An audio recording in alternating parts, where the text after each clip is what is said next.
Hello, magandang araw na naman sa ating lahat mga bro, mga kabadis, mga TH, Luzon, Visayas, Mindanao. Mapagpalang araw sa ating lahat mga TH. Ito ay another sharing na naman yung isi-share ko sa inyo dito mga bro, mga kabadis, mga TH. Kung saan itong makikita nyo na dito yung area ng Palayan, kung saan ay dito ang landmark, benchmark, fulcrum point ng mga Hapon na ginawa nila dito na ito ay landmark nila, kung saan dito ko na-interview si Manong na nagkwento siya about history encampment ng mga Hapon noong digmaing kalawa noong 1942. At ngayon dito Matej ay meron akong i-share sa inyo dito Matej kung saan itong makikita nyo na malaking bato at nabiyak siya, at yan ay may symbolization rock enclosed doon sa area sa ibabaw niya, kung saan itong coordinate niya na ito na makikita natin, ito ay naka-triangulation siya at ito ay naka-alignment ng 270 west, at yung malaking bato na nabiyak ay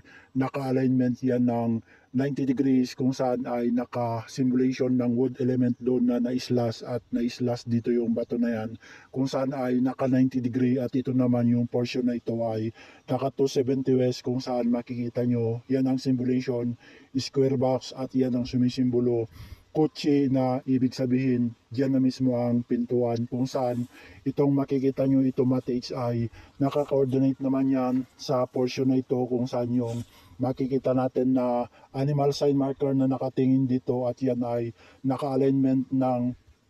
135 Southeast, kung saan ang spot niya ay nasa kanyang likod, at ito naman yung tinitignan ng animal sign marker ay nakapoint dito at nakatingin sa 315 Northwest, ay nandito ang spot, kung saan yan ay naka simulation ng rock enclosed doon sa kanyang ibabaw, kung saan ay naka alignment ng 180 patungo ng 360, ay ito ang coordinate niya sa 360, at diretsyo ng 360 North Matage ay tatamaan natin yung lumang puno doon, kung saan ay na-test dig na namin doon, kung saan ay nakuha namin yung green na bote at mga naka-file na bato, kung saan ay naka 360, at ito naman ay naka 180 itong portion na ito, kung saan ay simulation ng fire element sa triangulation, kung saan itong bato na ito ay naka alignment ng 360, kung saan ay coordinate niya yung bato na naka 180 na naging 135 Southeast, na kung saan mula doon patungo dito sa 315 Northwest na tinitingnan niya ay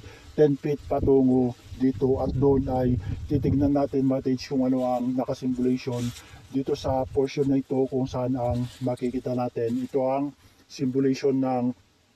rock enclosed treasure or treasure under ang pinapahiwatig niya, at ang pinopoint niya yung kanyang arrowhead dahil mayroon siyang mata at arrowhead mula dito 10 feet patungo dito sa portion na ito, kung saan ang counter sa inyo Matrix ay ito yung makikita nyo Matrix na mata na nakatingin dito sa portion na ito, kung saan ay on the spot direct under na dito, kung saan ito ay simulation square box at kutsi, ibig sabihin dito na ang pintuan, plus dito ang counter sign pa Matrix ay ito ang makikita natin na mata, isang mata doon plus yung isang mata niya ay nandito, na kung saan ang tingin niya ay mula dyan dahil naka 360 north yan, coordinate niya yung bato doon na naka 180, ay mula naman dito ay may sukat siya na 3 feet patungo dito sa portion na ito, kung saan ay on the spot direct under na ito, kung saan ito ay naka 270, coordinate naman niya itong malaking bato na naka wood element doon sa portion na yon, kung saan ay makikita natin itong na-slash dito na simulation ng wood element, ito Matage, ito ang simulation wood element, na kung saan ay meron din siyang mata, ibig sabihin ito Matage ay sinisimbolo niya may rock enclosed dito sa portion sa ibabaw niya, kung saan ay may puti na German cement at may simulation na rock enclosed doon, at yan ay puntahan natin mamaya, kung saan ang unahin natin ay itong portion na ito, kung saan makikita natin itong pinakamata niya Matage, ito yung mata niya na isa,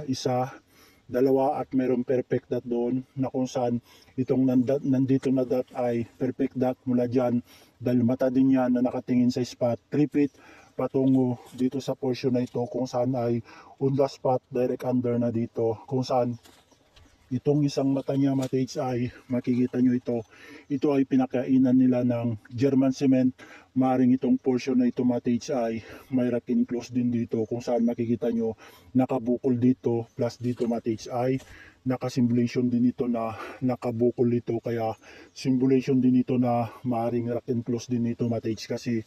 itong makikita natin dito sa portion na ito mates ay nakasimulation ito ng rack enclosed treasure na meron siyang isang dot dito na ang pinapahiwatig ay rack enclosed din ito sa portion na ito. Either dito sa portion na ito mates ay rack enclosed treasure ito kung saan itong German cement na napakain dito mates. At ang titignan na natin mates ay yung nandun sa ibabaw kung saan ay tignan natin kung saan itong portion na ito ay meron tayong makikitang simulation ng rack enclosed treasure dito mates, dahil dito ay nalinis na itong portion na ito at lumabas yung sign marker na ito ang makikita natin mates na simulation ng rack enclosed. Ito yun mates, yung naka-coating C plus ito yung German cement na napakain dito. Pagdating dito sa ibabaw, nakabukol dito at naka-triangulation siya, isa, dalawa, tatlo, at meron pang triangulation dito, isa, dalawa, tatlo.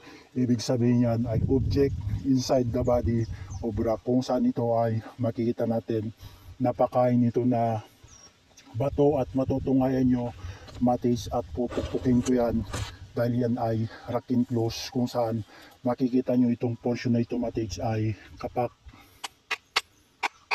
Yan mates, nakikita nyo kapak ito mates, ibig sabihin rock enclosed ito. Na ang simulation na sumisimbolo na rock enclosed ay ito ang legit simulation ng rock enclosed treasure, dahil ito yung German cement na white cement ay pinakain nila dito na sumimbolo yan na positive area dito ng rock enclosed